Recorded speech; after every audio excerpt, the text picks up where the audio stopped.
Huey. Hi. How are you, buddy? Fine, and you? Good, man. Good. Okay. Well, before we go into your solo album, first a little background. You are half Puerto Rican and half Irish. Yes, I am. What do you know from that background? Well, in New York City, everybody's a little bit of something. In my neighborhood, it didn't really matter.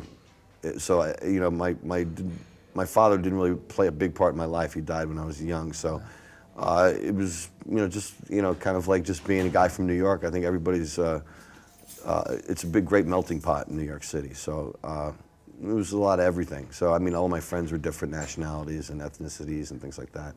Was your father Irish or Puerto Rican? My father was Irish descent, yeah. Okay.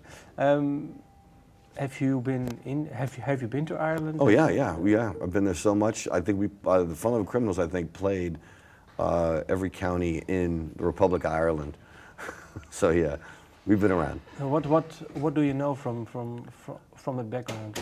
Well, everybody, I didn't know my father growing up, so I didn't really have any reference point of where he was from. But lucky for me, everybody claims that, oh yeah, you're from here. So whenever I go someplace, oh no, your family's from here. So that's kind of cool.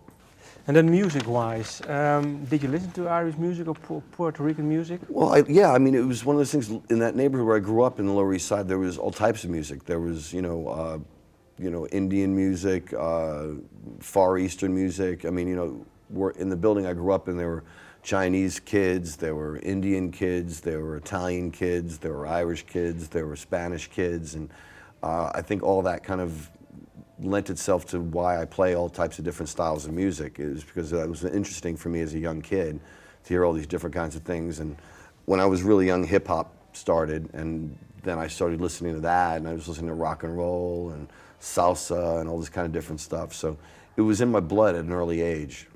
So when I started playing guitar, I listened for a lot of different things.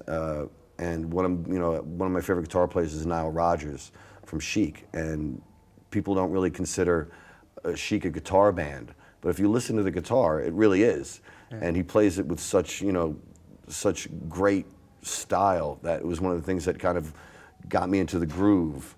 And I think, that's kind of what you want to be in anything you're doing. You want to catch a groove and keep the groove alive, be it rock or funk or hip hop or anything. Yeah. And it's for you when you started the Fun Lovin Criminals in the early 90s. Mm-hmm. What was your intention? What sort of music? We didn't really have any intentions. We just wanted to make music that we liked. And it's a funny story because when we got our record deal, we thought that maybe the record company would change their mind, so we recorded our first record in 5 days because we just wanted to get it done. So if they said, okay, we made a mistake, we at least had the record finished,